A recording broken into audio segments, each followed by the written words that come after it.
Chapter 29. The Hunt After Equipments. The most prudent of the four friends was certainly D'Artagnan, although in his capacity of guardsman it was much more easy to equip him than the Musketeers, who were men of rank. But our Gascon youth was, as may have been seen, of a character not only economical but almost parsimonious, yet at the same time, explain the contradiction, almost as vainglorious as Porthos. To the thoughtfulness originating in his vanity was now added a less selfish anxiety. Whatever inquiries he had made concerning Madame Bonancieux, he could obtain no tidings of her. Monsieur de Treville had spoken of her to the Queen, but the Queen did not know what had become of her, and promised to have some investigations set on foot. This promise, however, was vague and afforded little satisfaction to the troubled D'Artagnan. Athos never quitted his own apartment. He was determined not to take a single step to equip himself. "There are 15 days remaining yet," said he to his friends.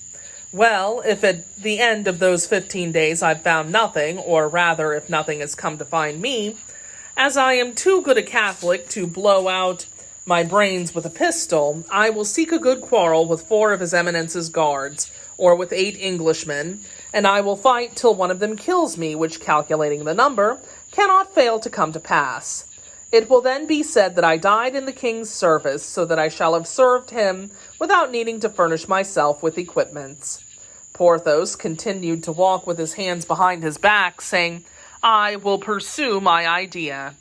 Aramis, thoughtful and unadorned, said nothing. It may be seen from these disastrous details that desolation reigned throughout the little community. The servants, on their side, like the coursers of Hippolytus, partook of their master's bitter grief. Mousqueton made a store of crusts. Bazin, who had always leaned toward devotion, haunted the churches. Planchet watched the flies buzzing about, and Grimaud, who the general distress could not induce to break the silence which his master had imposed, sighed in a way to melt even the hearts of stones. The 3 friends, for, as we have already said, Athos had sworn not to stir an inch in search of equipments, went out early, and came in late. They wandered through the streets, looking on every pavement to see if any passenger might not have dropped a purse. They might have been supposed to be pursuing a trail, so watchful were they at every step. And when they met, their desponding looks seemed to ask of one another, "Have you found anything?" Nevertheless, as Porthos had been the first to find an idea, and as he had steadily pursued it, he was the first one to act. He was a man of action, this worthy Porthos. D'Artagnan saw him one day going toward the church of St. Leon, and instinctively followed him. He entered the sacred edifice after having raised his mustache, and pulled out his imperial, which operations always portended, on his part, the most irresistible intentions. As D'Artagnan took some precautions to conceal himself, Porthos fancied that he had not been perceived. D'Artagnan entered after him. Porthos went and ensconced himself on one side of a pillar, and D'Artagnan, still unseen, leaned himself against the other. There was a sermon, and the church was therefore full. Porthos took advantage of this circumstance to ogle the ladies. Thanks to Mousqueton's good offices, the external appearance was far from announcing the internal distress. His hat was, indeed, rather napless, and his feather rather drooping. His embroidery was somewhat tarnished, and his lace a little frayed. But in the subdued light, these trifles disappeared, and Porthos still looked like the handsome Porthos. D'Artagnan perceived on a pew near the pillar against which Porthos and he were leaning a sort of mature beauty, a little yellow and slightly withered, but yet upright and haughty, under her black head-dress. The eyes of Porthos were furtively directed on this lady, and then fluttered vaguely over the other parts of the church. On her part, the lady, from time to time, blushed, and with the rapidity of lightning cast a glance at the inconstant Porthos, whose eyes immediately fluttered away with greater activity than before. It was quite clear that this was a game which much piqued the lady in the dark hood, for she bit her lips till they bled, scratched her nose, and shifted desperately on her seat. As soon as Porthos saw this, he once more curled his mustache, again elongated his imperial, and then began to make signals to a fair lady who was near the choir, and who was not only a fair lady, but undoubtedly a lady of some consequence, for she had behind her a little Negro boy, who had carried the cushion on which she knelt, and a waiting woman who carried the coroneted bag in which she brought her mass book. The lady in the black hood slyly observed all these glances of Porthos, and remarked that they were fixed upon the lady with the velvet cushion, the little Negro boy, and the waiting woman. In the meantime, Porthos was playing hard, winking his eyes, pressing a finger on his lips, and calling up little killing smiles which really were assassinating the susceptible dame he scorned. Thus it was that, by way of mea culpa, and whilst beating her hand against her breast, she sent forth such a sonorous sigh that everybody, even the lady with the red cushion, turned to look at her. Porthos was impenetrable. He had understood the sigh well, but he pretended to be deaf. The lady with the red cushion produced a very striking effect, for she was extremely beautiful. She made a great impression on the lady in the black hood, who saw in her a truly formidable rival, a great impression upon Porthos, who thought her much younger and much prettier than the lady in the black hood, and lastly a great impression upon D'Artagnan, who recognized in her the Lady of Meung, whom his persecutor, the man with the scar, had addressed by the title of my lady. D'Artagnan, without losing sight of this lady with the velvet cushion, continued to watch Porthos's game, which amused him highly. He ventured to guess that this lady in the black hood was the solicitor's wife of the Rue aux, especially as that street was not far from the church of St. Leu. He therefore, by inference, divined that Porthos wished to revenge his defeat at Chantilly, when the lady had shown herself so refractory in regard to her purse. But amidst all this, D'Artagnan thought he could remark that no sign responded to the gallantries of Porthos. It was all chimera and illusion, but, even for an actual love and for a well-founded jealousy, what other reality is there than illusions and chimeras? When the sermon was ended, the solicitor's wife went towards the vessel containing the holy water. Porthos hastened to it before her, and instead of putting in only one finger, he immersed his whole hand. The lady smiled in the belief that it was for her that Porthos had taken so much trouble, but she was quickly and cruelly undeceived. Whilst she was about only 3 paces from him, he turned aside his head, keeping his eyes invariably fixed upon the lady with the red cushion, who had arisen and, followed by her boy and her waiting woman, was approaching the place where he stood. When she had come near to Porthos, he drew his hand, all dripping with holy water, out of the vessel. The beautiful, devoted, touched with her slender fingers the enormous hand of Porthos, smiled as she made the sign of the cross, and left the church. This was too much for the solicitor's wife, who no longer doubted that there was an understanding between this lady and Porthos.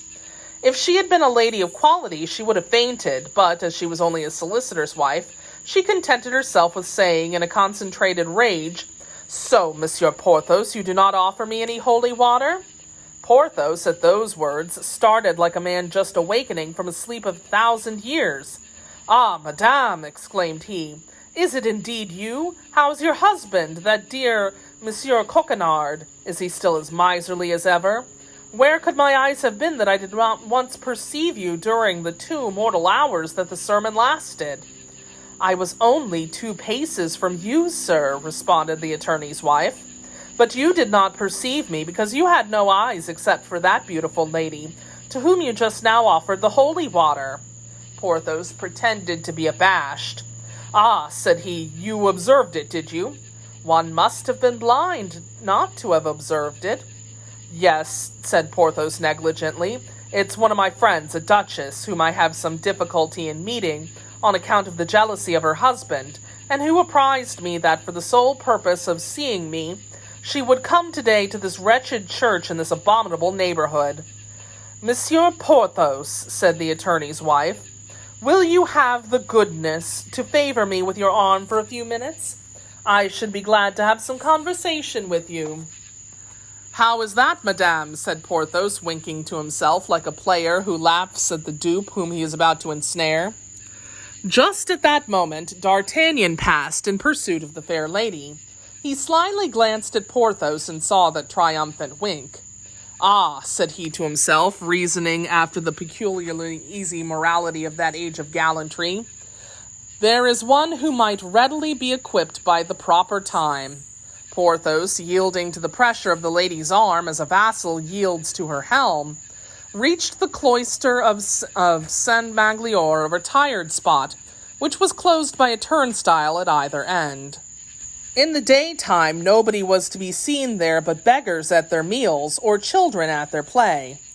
"Ah, Monsieur Porthos," exclaimed the attorney's wife when she was assured that none but the habitual population of the place could see or hear them. "Ah, Monsieur Porthos, you are a great conqueror, it appears." "Aye, madame," said Porthos, bridling with his head. "How so?" "Witness the signs just now in the holy water. But she must have been a princess at the least, that lady with her boy and her waiting woman." "You are mistaken, mon Dieu, no, she's only a duchess." "And that courier who was waiting at the door, and that carriage with the coachman and the magnificent livery?" Porthos had seen neither courier nor carriage, but Madame Coquenard, with the glance of a jealous woman, had seen all.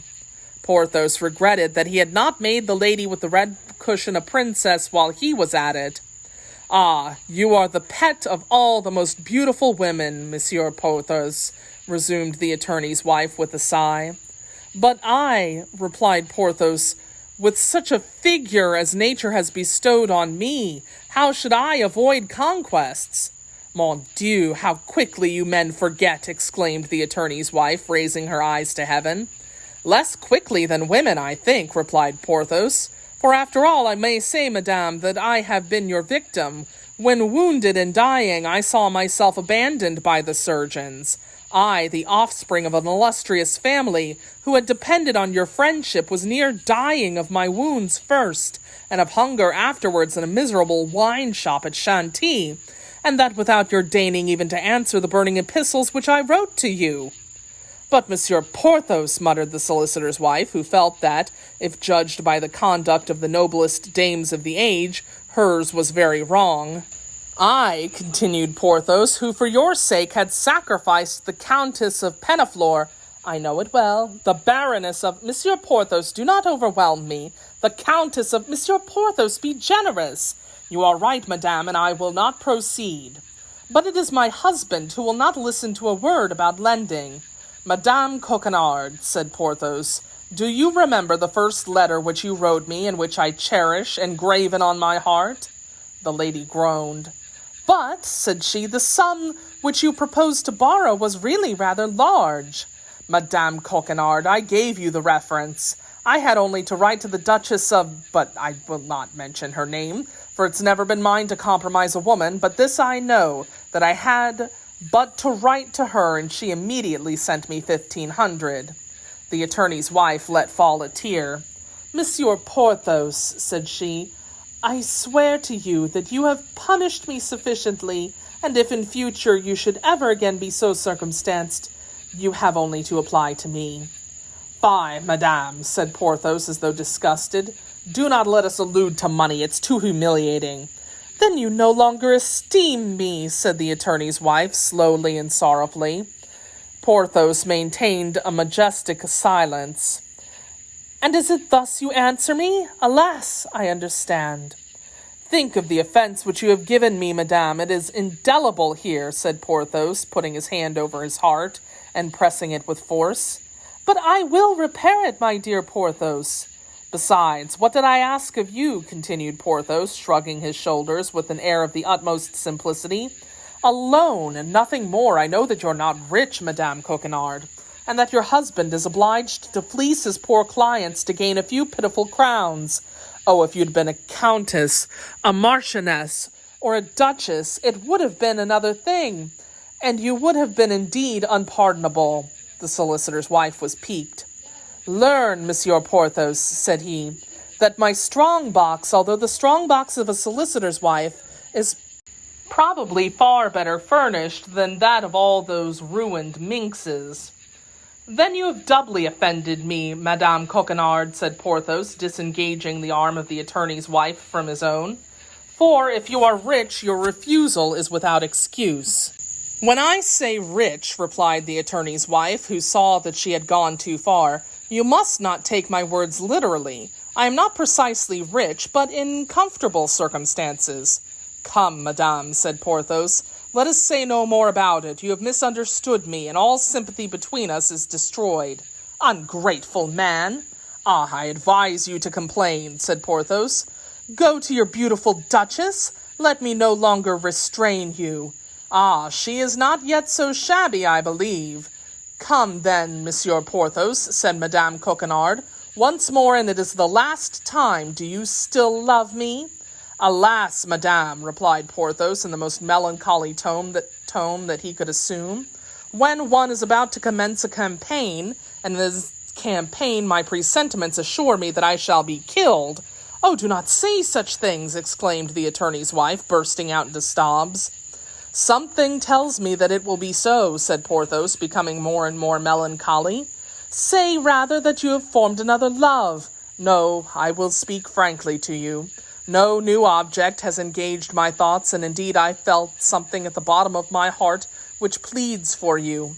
But in a fortnight, as you do or do not know, this fatal campaign will open, and I shall be dreadfully busy about my equipment. Besides, I must go into Brittany, to my own family, to provide the funds necessary for my departure.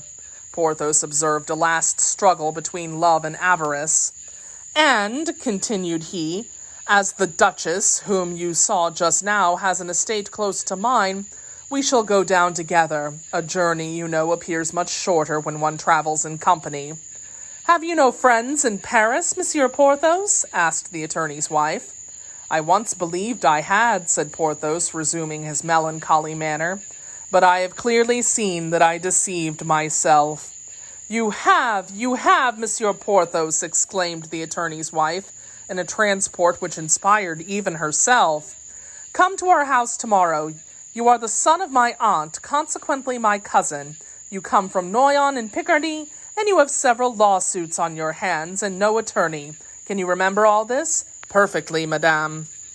Come at dinner time. Very well. And be on your guard before my husband, who's a shrewd fellow in spite of his 76 years.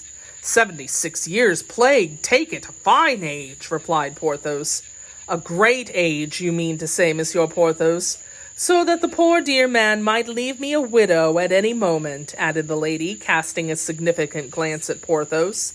Fortunately, however, by our marriage contract, all the property reverts to the survivor. All? Said Porthos. Yes, all. You are a most provident woman, I perceive, my charming Madame Coquenard, said Porthos, tenderly pressing the lady's hand. Then we are completely reconciled, my dear Monsieur Porthos, said she in a most insinuating tone. For life, replied Porthos in the same tone. Farewell, then, till our next meeting, you traitor. Till our next meeting, you forgetful one. Till tomorrow, my angel. Till tomorrow, light of my life.